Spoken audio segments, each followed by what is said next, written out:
নমস্কার বন্ধুরা, home cook চ্যানেলে সবাইকে স্বাগত জানাই। চলে এসেছি আবারও একটি রেসিপি নিয়ে।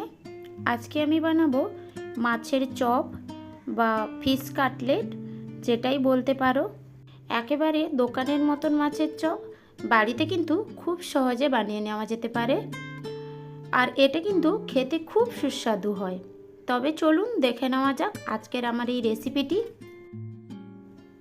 আমি এখানে 3 পিস রূপচাঁদ বাউল মাছের চাকা নিয়েছি।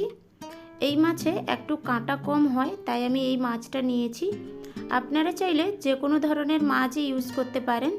যেই সমস্ত মাছগুলোতে একটু কাঁটা কম হয় ওই সমস্ত মাছগুলোই ইউজ করতে পারেন।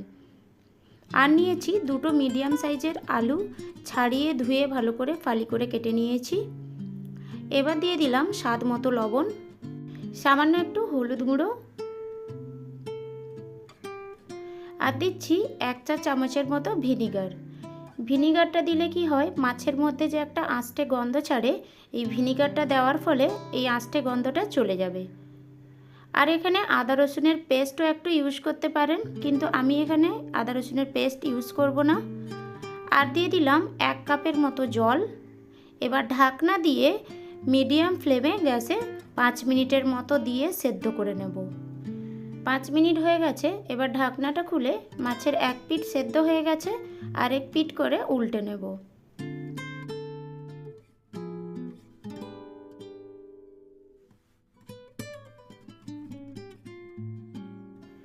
সমস্ত মাছগুলোকে আমি উল্টে নিয়েছি, আর আলুটাও হালকা সেদ্ধ হয়ে এসছে।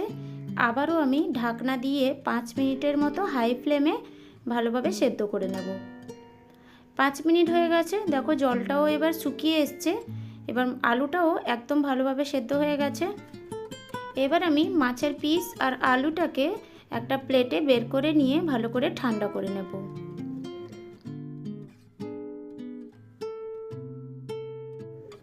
মাছের পিসগুলো আমি ভালো করে ঠান্ডা করে নিয়েছি। এবার আমি মাছের স্কিনটা তুলে দিয়ে আর মাছে যে সমস্ত কাঁটাগুলো আছে এক এক করে কাঁটাগুলো বেছে নেব।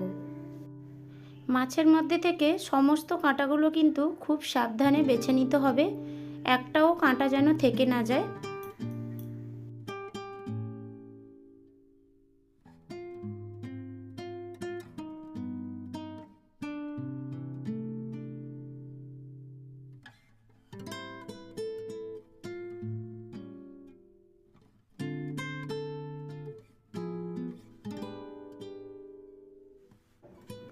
সমস্ত মাছগুলো থেকে ভালোভাবে কাঁটাগুলো বাছা হয়ে গেছে।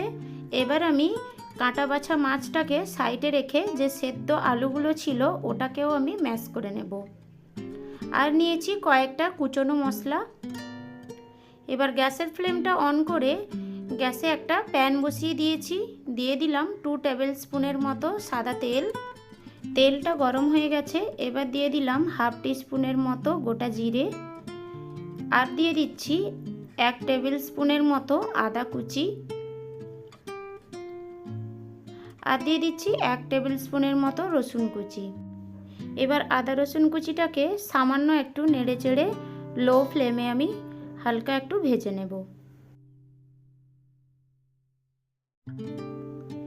আদা আর রসুন কুচিটাকে আমি হালকা ভেজে নিয়েছি। এবার দিয়ে দিচ্ছি স্বাদ মতো কাঁচা লঙ্কা কুচি। এবার আদা রসুন কাঁচা লঙ্কা কুচিটাকেও আমি হালকা নেড়ে চেড়ে ভাজা করে নেব। গ্যাসের ফ্লেমটা কিন্তু অবশ্যই স্লোতে রাখবেন।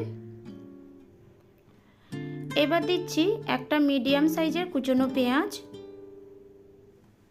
এবার সমস্ত উপকরণটাকে আমি হালকা নেড়ে চেড়ে ভাজা করে নেব। এখানে কিন্তু বাটা মশলা ইউজ করবেন না, কারণ চপের পুরের ভেতরে যদি কুচনো মশলা ইউজ করা যায় তাহলে কিন্তু খুব ভালো হয়। পেঁয়াজ আদা রসুন কাঁচা লঙ্কাটাকে আমি ভালো করে ভেজে নিয়েছি। এবার দিয়ে দিচ্ছি কাঁটা বেছে রাখা মাছগুলো।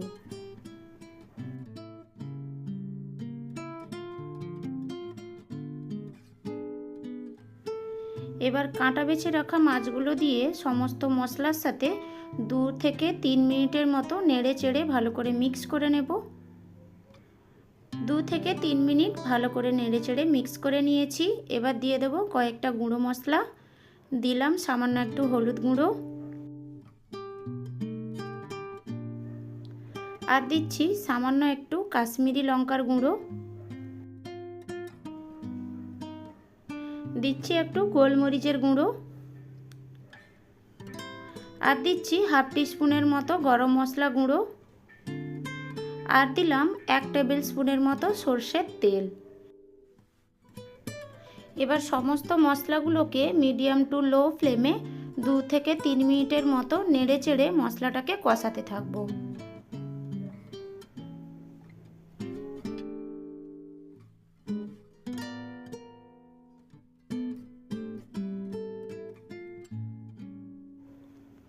দু থেকে 3 মিনিট হয়ে গেছে। এবার সমস্ত মাছগুলোকে আমি মশলার সাথে ভালো করে কষিয়ে নিয়েছি। এবার দিয়ে দিচ্ছি ম্যাশ করে রাখা আলু,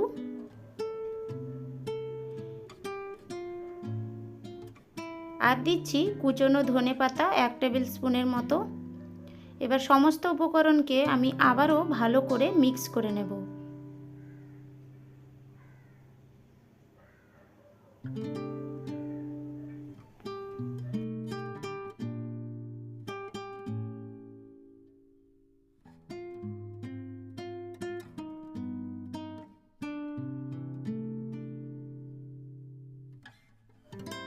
আলুটাকে আমি ভালোভাবে মিক্স করে নিয়েছি। এবার দিয়ে দিচ্ছি স্বাদ মতো লবণ। এবার লবণটা দিয়ে ভালোভাবে আবারও আমি মিক্স করে নিচ্ছি।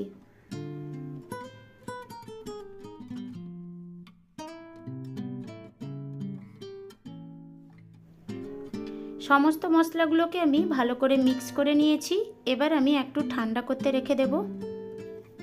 ভালোভাবে ঠান্ডা হয়ে গেছে। এবার ছোট ছোট যে আলুর ডেলাগুলো ছিল তার জন্য আমি ভালো করে আবারও ম্যাশ করে নিচ্ছি, আর ঠিক এইভাবে ছোট ছোট লেচি করে নিচ্ছি।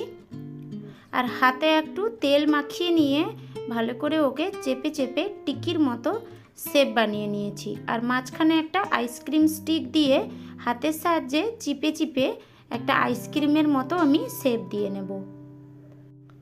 খুব ভালোভাবে হাতে চিপে চিপে আইসক্রিম শেপটা কিন্তু বানাতে হবে, না হলে কিন্তু স্টিক থেকে খুলে আসতে পারে। দেখো ঠিক এইভাবে আমি চিপে চিপে আইসক্রিম স্টিকের ওপরে আইসক্রিমের মতো শেপ দিয়ে নিয়েছি। এইভাবে সমস্ত পুরগুলোকে আমি আইসক্রিম স্টিকে এইভাবে আইসক্রিম মতো শেপ বানিয়ে নেব। এবার একটা বাটিতে নিয়ে নিচ্ছি একটা ডিম,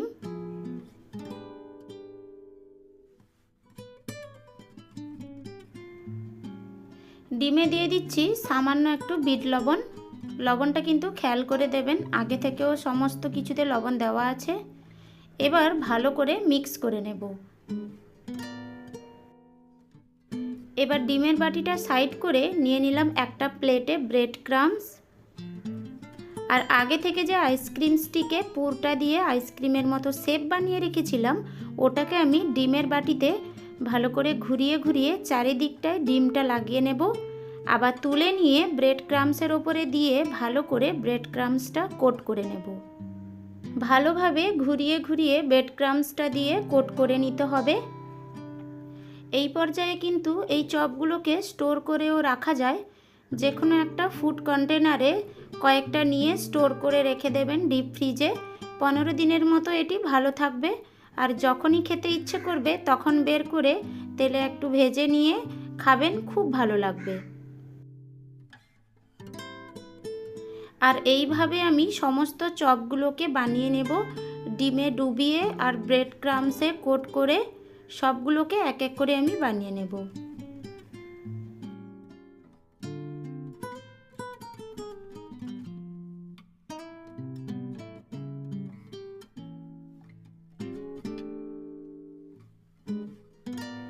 সমস্ত চপগুলোকে আমি এক এক করে বানিয়ে নিয়েছি। দেখো দেখতে কত সুন্দর লাগছে, পুরো আইসক্রিমের মতো লাগছে। আর আগে থেকে গ্যাসে একটা প্যান বসিয়ে দিয়েছিলাম আর গ্যাসের ফ্লেমটা মিডিয়ামে রেখে আমি তেল দিয়ে দিয়েছিলাম। এবার তেলটাও ভালোভাবে গরম হয়ে গেছে আর ওই আইসক্রিম স্টিকগুলোকে আমি এক এক করে তেলের মধ্যে দিয়ে দিচ্ছি। এবার খুব সাবধানে উল্টে পাল্টে আমি গোল্ডেন ব্রাউন করে ভেজে নেব।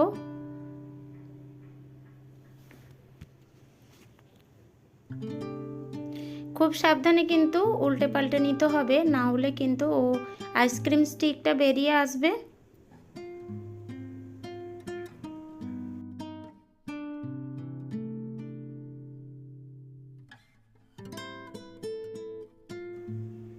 সমস্ত চপগুলোকে আমি সুন্দর করে উল্টে পাল্টে গোল্ডেন ব্রাউন করে ভেজে নিয়েছি।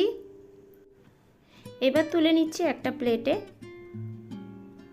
আর বাকি যেগুলো বেঁচে ছিল আইসক্রিম স্টিকগুলো আবারও আমি ঠিক সেমভাবে তেলে দিয়ে এক এক করে ভেজে নেব।